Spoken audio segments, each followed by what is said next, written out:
Hello everyone. Now we will discuss the next cardiovascular disease, that is atherosclerosis. So let's start.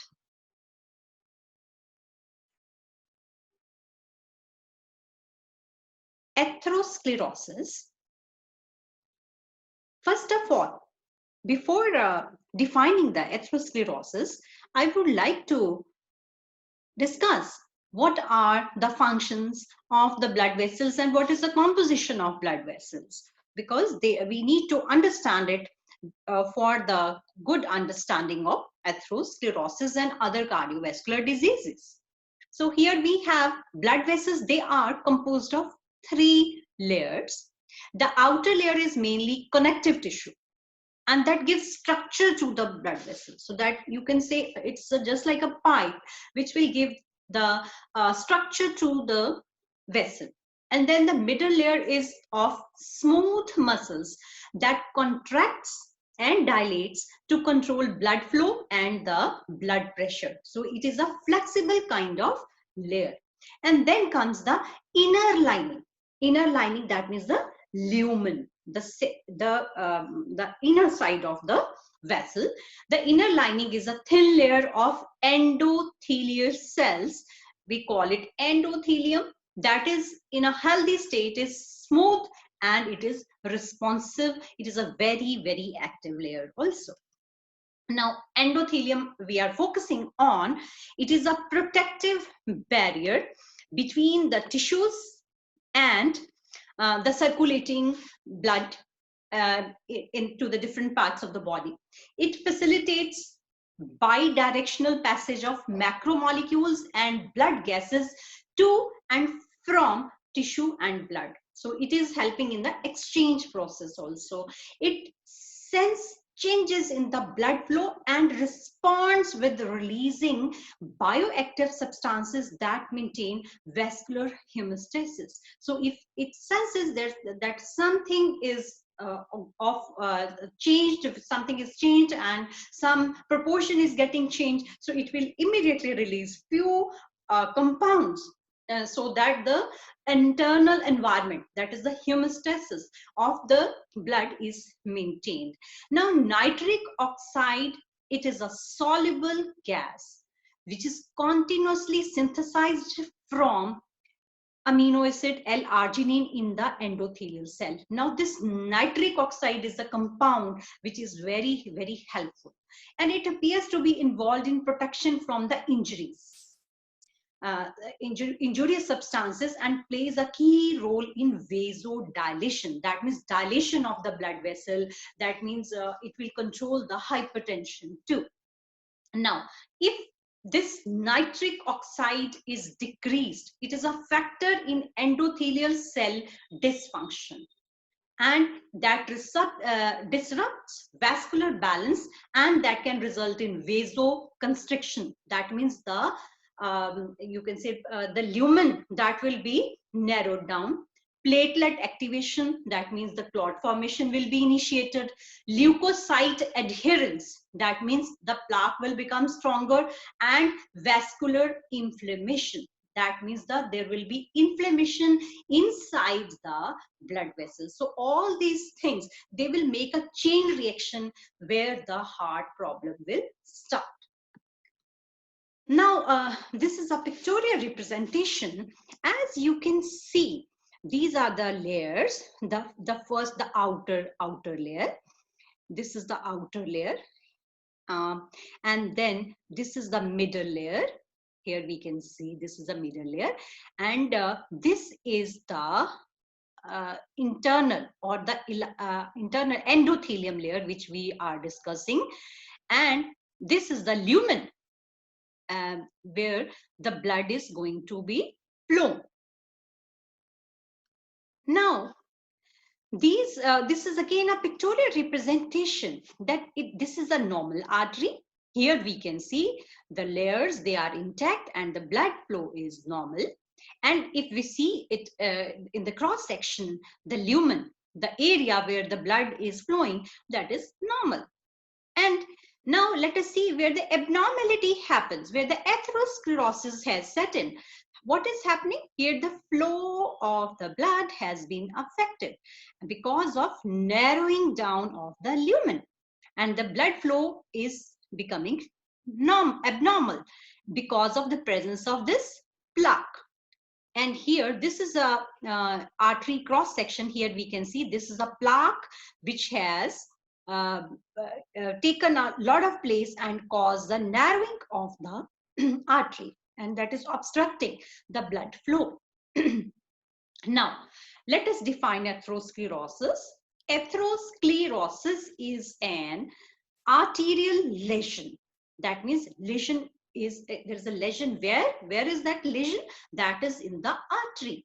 That is characterized by patchy thickening of intima. Intima is the internal layer comprising of fat and layers of collagen like fibers. So there are two things which are main factors. First is fat, and then over it there is a layer of collagen like fiber which is making the thickening of this internal wall of the artery. It is a slow or progressive disease. This atherosclerosis is a slow or progressive disease. It is degenerative in nature. It will cause lot of degeneration affecting small and large arteries and weaken the heart, leading to proliferation.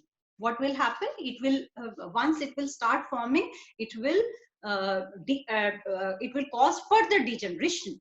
The deposits are often referred to as plaque. Now, what is a plaque? These are the deposits of fat and then fibers which are attaching themselves to the internal wall of the arteries, which reduces the size of lumen. The lumen which was there where the normal blood flow was going, now that has been reduced, and consequently the amount of blood flow will decrease. The reduced blood flow causes an inadequate nutrient and oxygen supply. Of course, once the lumen has narrowed down, the amount of supply of the blood uh, uh, and naturally the blood is containing oxygen, the blood is containing nutrients also, that supply will be decreased. And again, the removal from the tissue, that will also be decreased, leading to condition known as ischemia or the heart attack, which further causes pain in the chest known as angina pectoris. So we shall be discussing them in detail. When the lumen narrows so much that the blood clot occurs in a coronary artery, the heart attack can result. When the entire supply of the blood that stops because of that passage which has been blocked because of a plaque, that will cause a localized area which has no supply of nutrient and oxygen, that cause death of some heart tissues, that is known as heart attack. Now, atherosclerosis is characterized as a continuum of, as first of all, first thing which the person will experience is known as fatty streaks. There will be fatty streaks which will be formed in the intima layer of arteries. And then it will be followed by intermediate lesions. There will be small scars, and then fibrous plaque will form, and then complicated lesions they will be formed. So there are 5 phases in which we can say the atherosclerosis is progressing. First is the asymptomatic phase. It consists of fatty streaks which are non-obstructive and lipid-filled cells. They are just lipid-filled cells, but they are not obstructing. They are just like streaks, scratches, which are formed in the internal layer. And then second phase is, it consists of plaque with high lipid content and prone to rupture. Usually the type of lipid is low density lipoprotein cholesterol. And then comes the phase 3. It is a acute complicated phase with rupture and non-occlusive thrombus. Now, what is non-occlusive thrombus? That means there is narrowing of the artery, but there is some blood flow through it. Then comes stage 4, acute complicated lesions with occlusive thrombus. That means occlusion, that means the supply of the nutrients and oxygen is hampered, which is associated with angina. Very small amount of blood is passing, that is causing pain in the heart. That is known as angina. Or if the supply has been stopped at all and there is no transfer or exchange, then it will called myocardial infarction. We call it heart attack, and even sudden death can happen depending upon the place where this MI has happened. Then stage 5 is fibrotic or explosive lesion, where large thrombi, they can cause serious acute defects. Now, this is a pictorial representation. If we can see here, in the bottom there is the age, how the age is progressing, and here you can see the lumen of the normal artery. There is no blockage here, and all the layers of the artery, they are intact. Here you can see it is length, and then the fatty streak has started forming, that is around the 20 years of age, but it is not affecting the blood flow. It is followed by fibrous plaque. Here we can see the it has started showing result, and the narrowing of the artery has begun. And it is followed by advanced plaque. See how it has covered the lumen. And here you can see the entire exchange has been reduced, and this causes infarction. See here, the pictorial representation, this dark area shows that the supply to this portion has been disrupted because of atherosclerosis, causing infarction or the heart attack. Now, arterial changes, they begin in the infancy and the progress asymptomatically throughout adulthood. That is why we see less cases in the younger ages. The clinical outcome of impaired arterial function that arises from atherosclerosis, that depend upon the location of the impairment. It depends on which part of artery this atherosclerosis has happened. In coronary arteries, atherosclerosis causes chest pain. We call it angina pectoris, and then it causes myocardial infarction, as I showed you in the previous slide, and sudden death can occur. And in cerebral arteries are the arteries which are supplying blood to our brain, and it causes stroke and transient ischemic attacks also. And then in peripheral circulation, peripheral means in our limbs, our arms, and then our legs, it causes intermittent claudication, limb ischemia, and gangrene can happen.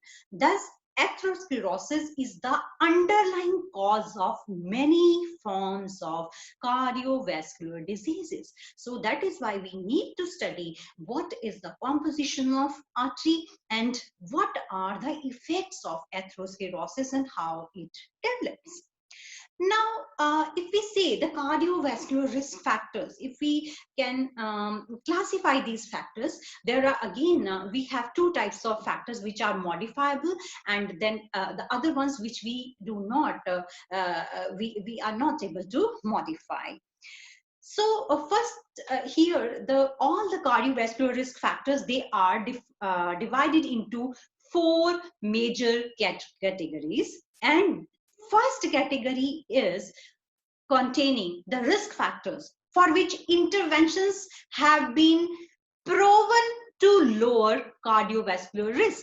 If a person is able to modify those factors and some intervention has been done, so studies, they have proven that definitely cardiovascular risk will be lowered. And the second kind of risk factors are the factors or which if we make some intervention, it is likely that the cardiovascular risk factor will be lowered. It is likely, it is not proven, but it is likely. And now that there are third type of risk factors, they are associated with the increased risk, And if we can modify those increased risk, it might lower cardiovascular risk. It might. And then there are fourth kind of risk factors which we cannot modify at all. Now let us see what are these factors. So category one is cigarette smoking, LDL cholesterol, if high fat and cholesterol diet is taken, if hypertension is there, if left ventricular hypertrophy, which I told that there is large amount of cell, the size of the left ventricle has increased, which causes blood pressure and then irregular blood supply. Then if there are some thrombogenic factors, if there are some factors which are promoting the thrombus formation, so if we can control these, we have enough, you can say, we can say it at a confidence that we can control the cardiovascular risk factors. Now, what is this category 2? Where if we can modify them, we are likely to be benefited. So if we can control diabetes, if we can control physical inactivity by increasing physical activity, if we can enhance HDL cholesterol, high density lipoprotein cholesterol, and if we can control triglycerides, we can lower them, if we can control small density lipoprotein, if we can control obesity, if we can control the post-menopausal status, the hormone imbalance during that phase, if we can control stress and insufficient sleep, these are the risk factors which may help us.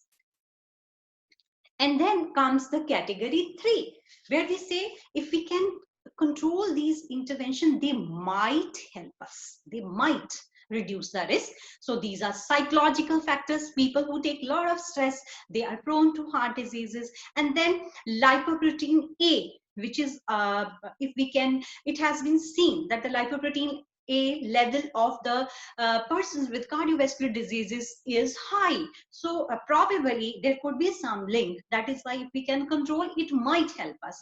Then again, along with lipoprotein A, if the level of homocysteine can be contained, if the oxidative stress inside the body can be contained, and if we can control the alcohol consumption, so it might help. Then comes category 4, where we do not have any control over it. We do not have control over our age, then our gender, and then if we have a family history, so of getting early onset of cardiovascular disease. These are the category 4 which we cannot modify. So what is the nutritional management of entire cardiovascular disease, especially atherosclerosis? Reduction of weight if overweight or obese, then reduction in intake of total fat, saturated fat and cholesterol, then lifestyle changes by increasing the physical exercise, moderation in alcohol intake and cessation of smoking. They are few important factors which are to be reminded to the person again and again. Then consuming a balanced adequate diet which is rich in calcium, chromium, iron and zinc. They are important factors for the management. So what we can suggest to a person who is who wants to prevent these diseases, so along with the listed factors, risk factors which we have discussed, we can tell them a person for the substitution of food for an atherosclerotic patient. We can always say, instead of taking palak paneer, go for green dal. Instead of choosing whole milk, use skim milk or the low fat milk. For fruit juice with milk, choose whole raw fruit. Potato chips can be replaced with grilled papad. French toast can be replaced with vegetable sandwich. Then cake can be replaced with simple bread. Carrot halwa can be replaced with raw carrot salad. So this is the way we can use the same food items, but in a way that it will act as cardioprotective agents. For example, wheat can be replaced, rice can be replaced with wheat or ragi, or we can use a mixture of flour. And then ghee, vanaspati butter can be replaced with mufa and pufa rich oils. Ice cream can be replaced by the cut fruits. So there are few changes which we can recommend. So now let us discuss the next problem, that is angina pectoris. So what is that angina pectoris? It is when there is insufficient blood to the heart muscle from the narrowing of coronary artery. As we have seen, once there is atherosclerosis, that will cause insufficient blood to the heart muscle, and that will cause chest pain. So this condition is known as angina pectoris. So etiology, the usual cause of angina is the narrowing of the major coronary artery due to atherosclerosis. Now, systemic hypertension occurs. What is the systemic hypertension?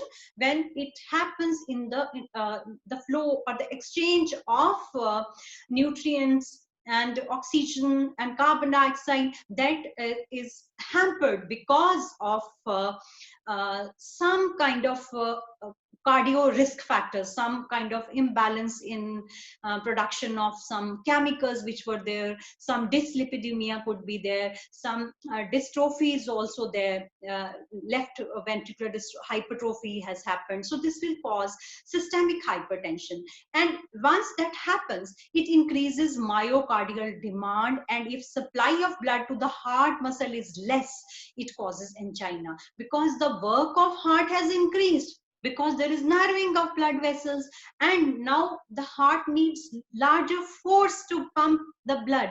But because of the narrowing of the diseases, narrowing of the arteries, what is happening? There is hypertension, and the heart muscles which have to work extra, they are not getting good supply. So that will cause pain in the heart. Now, anemia, the heart gets less oxygen due to lack of hemoglobin in the anemia. So that is why anemia is another problem. Then thyroid diseases, they are associated with the angina because of hormonal changes. Now, what are the symptoms? The pain of angina is usually over the center of the chest, but it can be felt from epigastrium to the jaw and arms. From the epigastrium is the upper side of that is the area which is above the stomach level, and then to the jaw, and then the arms. Especially it goes to the left arm also. And now duration of angina is short and can be relieved in 3 minutes or on rest. So whenever the person walks or whenever a person is exercising, they might feel pain in the heart. So that is known as angina. Now, treatment and dietary management, just what we saw, because the reason here is again atherosclerosis. So maintain ideal weight, and then try to lower the blood pressure through the drugs and diet, and then avoid exertion and unnecessary stress, because unnecessary stress will pose extra burden on the heart, which is not supplied with sufficient amount of oxygen and sufficient amount of nutrients. And then to follow a prudent diet is which is considered a good diet for everyone, especially if you are hypertensive, and the person can have DASH diet too. Now the next is myocardial infarction, that is the heart attack. So myocardial infarction, it is an initial phase of cardiovascular disease. It is caused by blockage of a coronary artery supplying blood to the heart. Now the heart is supplying blood to each and every cell of our body. It is supplying blood to its muscles too. Now, once the supply of some coronary artery is disturbed because of atherosclerosis, that causes myocardial infarction. It generally occurs when the fibrous plaque coils together with the blood clot to result in complete blockage of artery supplying blood and nutrient to a specific portion of the heart. Now, elevated blood lipids, especially LDL-C, and then serum triglyceride or chronic hypertension, they are the most directly associated with development of occlusion of an artery. Occlusion means complete stoppage of exchange of the nutrients and oxygen. Now, the dietary management, first and foremost objective is to provide rest to the injured heart. The heart has been injured because of less supply and it has suffered an attack. And then to maintain optimum nutritional status, then to achieve and maintain desirable body weight, and to prevent the development of another attack of MI. Another heart attack has to be prevented. Now, energy intake may initially begin with, we start with very low calorie diet, that is approximately 800 kilocalorie just after the attack. And that can be slowly progressed to 1200 kilocalorie diet. But we start with very low calorie diet. And the patient energy intake should be governed on maintenance of body weight, which is preferably 1 to 2 kilogram below ideal body weight. We want that there is some kind of weight loss so that the load on the heart to pump blood to reaching far off places, that is lowered. Once the size of patient that is increasing, definitely we are reducing the stress on the heart also. Then comes protein, carbohydrate, and fats. The protein intake generally remains the same as per the RDA, that is 1 gram per kg ideal body weight. And then calorie content on the fat should not be above 20%. And then dietary cholesterol, here we are restricting to below 200 milligrams per day. And then carbohydrate should provide 60% of the total energy. And the patient is recommended to go for low sodium, that is 2 gram sodium diet. Now then comes the nutrition support. Initially, the person should be kept on intravenous fluid to maintain desirable blood volume. So that is the first type of intervention which is being given. And as the condition of the patient improves, the patient may either be put on enteral tube feeding or through small sips of full fluid every 1 to 2 hours. And the diet is gradually progressed to semi-solid and then the soft one. Here what we are recommending, we are giving low fiber cereal, root tubers. They are to be served in soft, well cooked, blended form or pureed form to prevent constipation, because we don't want that a patient should develop constipation. We don't want to give extra stress to the patient. Rest after meal should be advocated, and we have to serve the food at room temperature, and the liquid should not contain the caffeine. And once there is some improvement, eggs can be given, and skimmed milk, that is also allowed. Now the next disease which we are going to discuss, that is congestive heart failure, CHF. Now, what is congestive heart failure? It is an end stage chronic decompensated disease. Now, it is an advanced type of cardiovascular disease. Here, the heart is unable to deal with excess work which has been posed, and it is unable to adapt further. So it is, you can say, it is a heart which is progressing towards the failure. Then it results from injury to the heart muscle due to atherosclerosis, then hypertension or rheumatic fever, resulting in progressive weakening of heart muscles. So it causes left ventricular systolic dysfunction over a period of time. The left ventricle is there, which has to pump the blood to the aorta, from where the circulation has started. So it is affected, and then it causes pulmonary edema. So what will happen?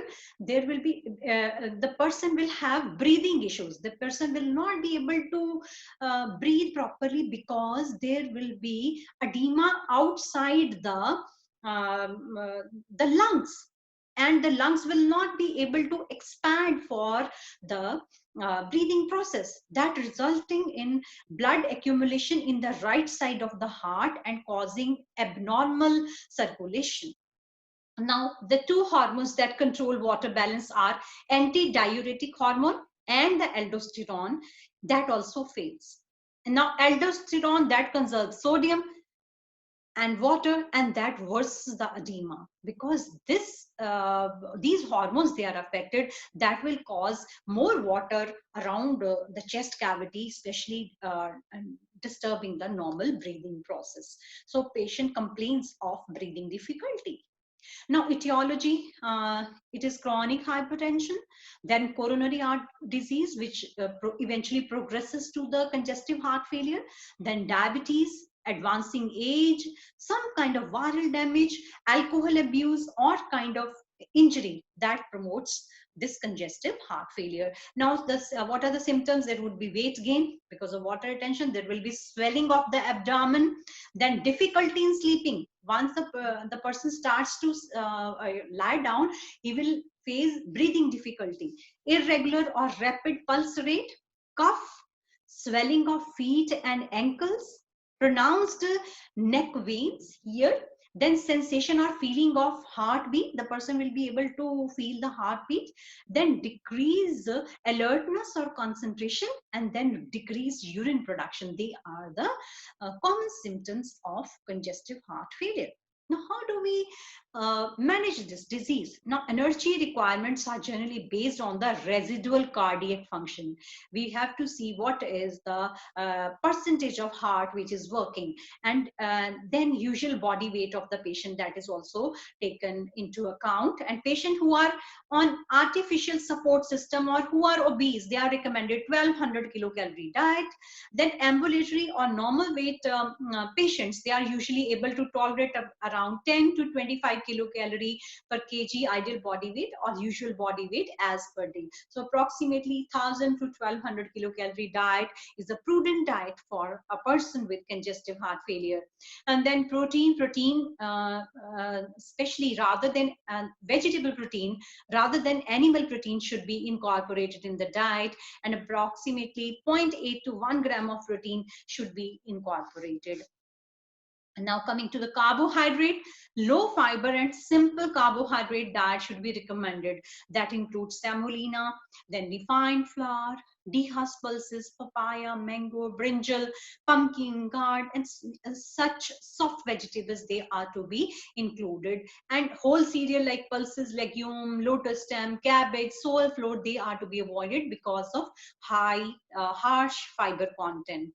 Now, the fats should not provide more than 20% of total energy, and diet should be very low in cholesterol. That is, it should be less than 200 milligrams per day. And emphasis that should be laid on oils which are rich in MUFAs and PUFAs, and fat rich in saturated fatty acid should be avoided. I have discussed the composition of MUFAs and PUFA and saturated fatty acid and different type of fats in my previous lecture, and you can refer that to know more about the different type of fats.